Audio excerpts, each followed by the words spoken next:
I need to tell you about a guy in Seattle, software engineer, $280,000 a year. At 35, he sat down and ran his retirement numbers. Not once, not twice, three times. Different calculators, different assumptions. Every single one said the same thing. Retire at 50, comfortably, no problem. He is 53 now. Still working. And here's the part that should stop you cold. He is not broke. He is not behind. By every traditional measure, he is winning. But the number he needs to feel safe keeps moving, and he cannot figure out why. A Goldman Sachs report from 2025 found that 41% of Americans earning between $300,000 and $500,000, people in the top 3% of this country are living with nothing left over at the end of the month. Read that again. 4 out of 10 people at that income level. No cushion, no buffer, just income in, obligations out.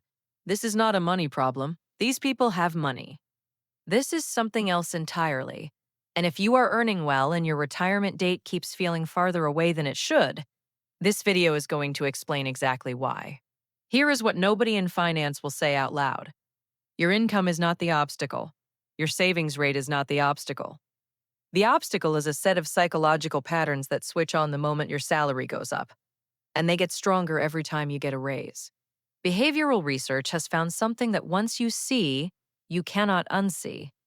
Every time income rises, the retirement number a person believes they need tends to rise even faster. Income goes up. The target goes up more. The gap between where you are and where you feel safe, it never closes. There are 3 specific mechanisms behind this. Not general habits, not vague mindset issues. 3 named, documented psychological patterns that are running in the background of your financial life right now. I am going to name all 3.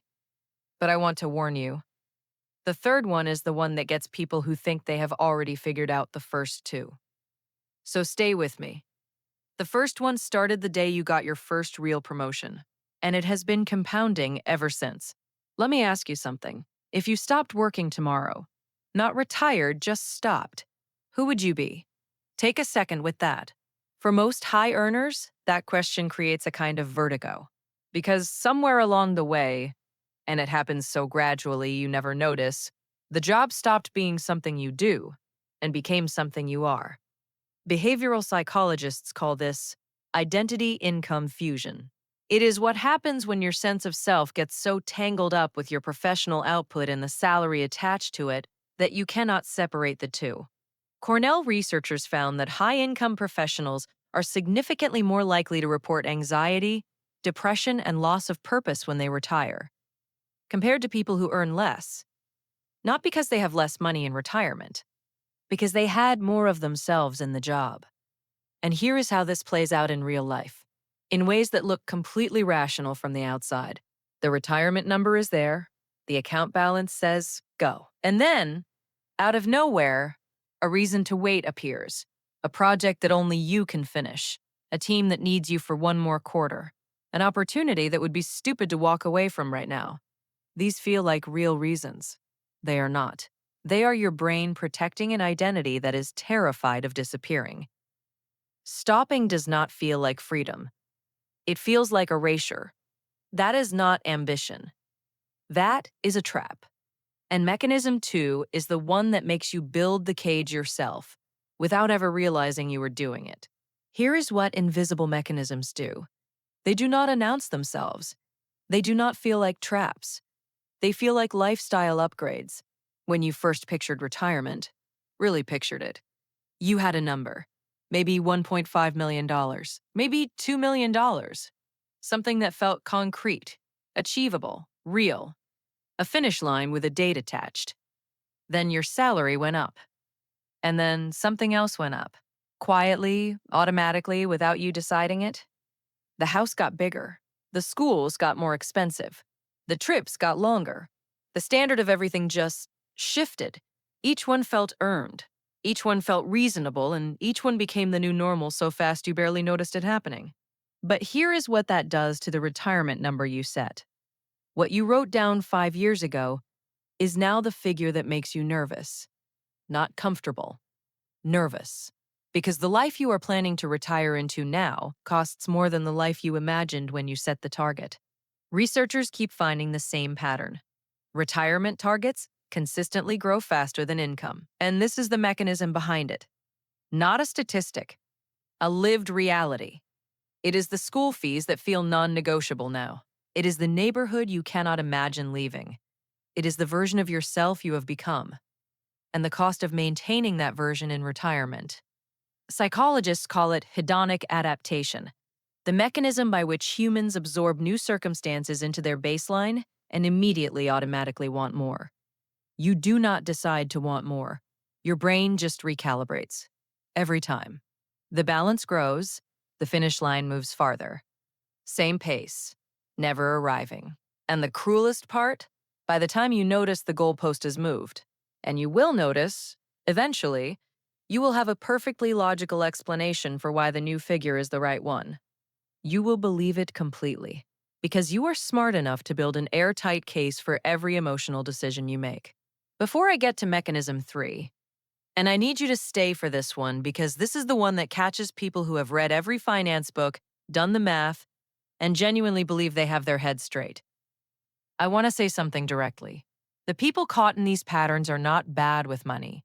They are exceptional with money. That is the point. The trap catches people precisely because of that intelligence. You can justify the goalpost shift. You can make the case for one more year. You can build a spreadsheet that proves you are being responsible, while the pattern runs underneath it all, untouched. If this is hitting somewhere real, subscribe. Because this channel is not about budgets. It is about the stuff that happens underneath the budget, the patterns that run even when the numbers look fine. That is the conversation nobody else is having. Okay, here is the one that gets everyone. You have hit the number. Not close to it, you have hit it. The account balance is there, the date is circled on the calendar. You did it. And then a reason appears. Maybe the market just dipped and it feels like bad timing. Maybe there is a bonus vesting in 8 months. Maybe there is a project, a real one, important, genuinely only you can do it, that you cannot walk away from right now. The reason is specific. It is reasonable. It is just this once. And then next year there is another one. And the year after that. One more year at this salary does add security. The logic is not wrong. That is the problem. The logic is completely sound. And it regenerates every single year. Fresh, convincing, airtight. Research in behavioral finance has found something that should stop anyone cold. A significant portion of people who hit their retirement number and then delayed, one more year, then another, past the 3-year mark never retired at all. Not delayed a little. Never retired. The window closed. Their health changed. Their parents needed them. The retirement they had built in their heads, active, mobile, on their own terms, quietly became unavailable. They had waited for a certainty that was never going to arrive. And here is what was happening beneath all of it. Mechanisms 1 and 2, running at the same time. Identity whispering that the work is who you are. Hedonic adaptation insisting the number is not quite enough yet. Together, they manufacture an indefinite delay and dress it up in the language of financial prudence, so it sounds like wisdom. It does not feel like a trap. It feels like one reasonable decision at a time. And yet, some people do break it. They retire exactly when they plan to. And what they did is not what you think. Here is the thing about patterns. They only work in the dark. The moment you can name them, really name them, not just nod at them, they lose their grip. You just named all 3. Now here is what the research says breaks them. And I want to be clear, none of these are financial moves. The numbers were never the problem. The first one is counterintuitive. Lock your retirement number before your next raise, not after. The reason the goalpost keeps moving is that income arrives first and the lifestyle follows immediately behind it. You never get a chance to hold the line because the line moves before you can plant your feet. So plant them now. Write the number today before the next salary conversation. Anchor it to the life you have right now. Once the raise lands, that number is locked. Your brain does not get to renegotiate. The second one is about identity, which means it has to start now. not at retirement. A long-term study from the Stanford Center on Longevity found that professionals who built lives beyond their careers through creative work, relationships, and community made the transition into retirement far more smoothly and reported dramatically higher life satisfaction afterward. This is not about caring less about your work.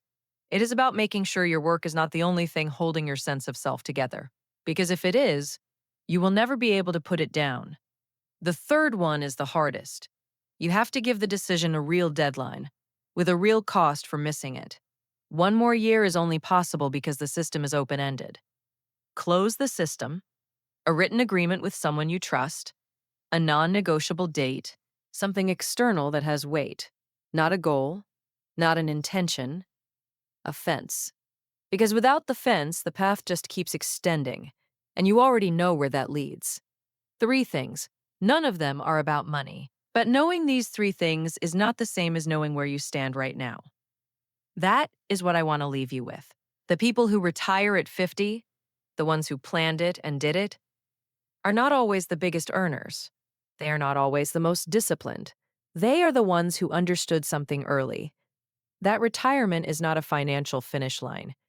It is a psychological transition. And they prepared for the psychology, not just the math. The three mechanisms we just walked through are not personal failures. They are predictable. They are almost universal among high earners. They run beneath every salary negotiation, every lifestyle decision, every quiet moment where you told yourself, reasonably, responsibly, that next year would be the right year. Naming them does not make you immune, but it means they can no longer run without your knowledge. And that, right there, is where the pattern begins to lose its hold. Before you go, one thing: find the number you originally wrote down for retirement.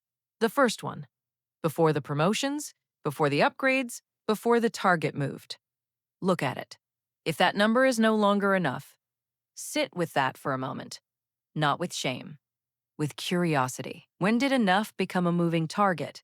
And who moved it? The first step is always the same: seeing it clearly. You just took it.